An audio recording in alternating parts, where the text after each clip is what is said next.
leadership is another thing that you promised that the words would take away from the boot camp exposure and training. How do you go about that? Well, we have leadership activities that we engage in. We engage those students in leadership activities. For example, the trust walk is a very popular activity of leadership. I think the trust walk has to do with blindfolding children and pairing them, and the blindfolded child is being led by another child that knows where he's going. So we'll just give leadership. We make them pass through some dangerous terrain. So you create some games. Exactly. But it's not game actually. It's not game actually. What you are training is how to lead. How to lead. How to develop trust, and how to be a trustworthy person. Yes. So lessons that are learned from such activities are so enormous.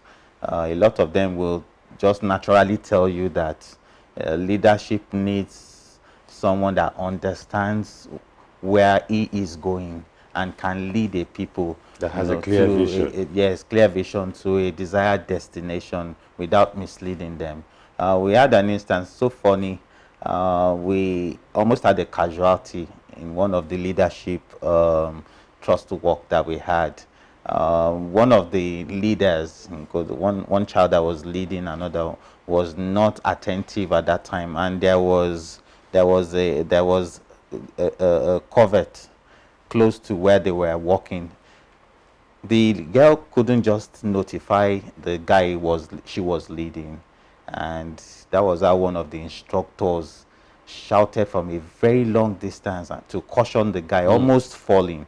That would have been maybe a fracture or head injury, you know, but the lesson was actually derived. The lesson was even the greatest lesson. From that error. Yes, it was the greatest lesson we had at that time. So leadership is very the lesson that the children derive from that error. Oh, well, the lesson they derive from that error is that a leader must actually be able to communicate and communicate effectively. The girl was not communicating and the girl also was not confident enough to lead because the guy was older than her. So maybe the girl we perceived did not really know the essence of what she was doing.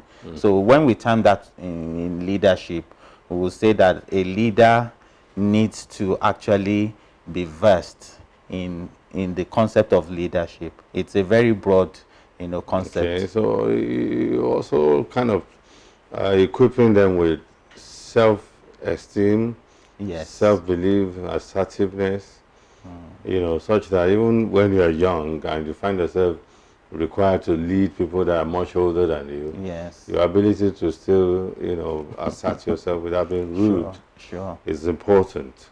Sure. Well, these are not just of lessons, that you are not standing before them to preach those lessons to them. It's more of practical. You just embed them in immersive, learning situations. Yes, practical learning. Yes, which for me is innovative, and that's where the world is right now. Immersive learning is what the world is doing now. Young people especially do not want people to stand before them and teach them like they do in the classroom anymore. Yeah. But they want you to create games, create activities, create different riddles, such that they're having fun, but they're actually learning. And that's another thing I want to applaud your organization for. Thank you very much.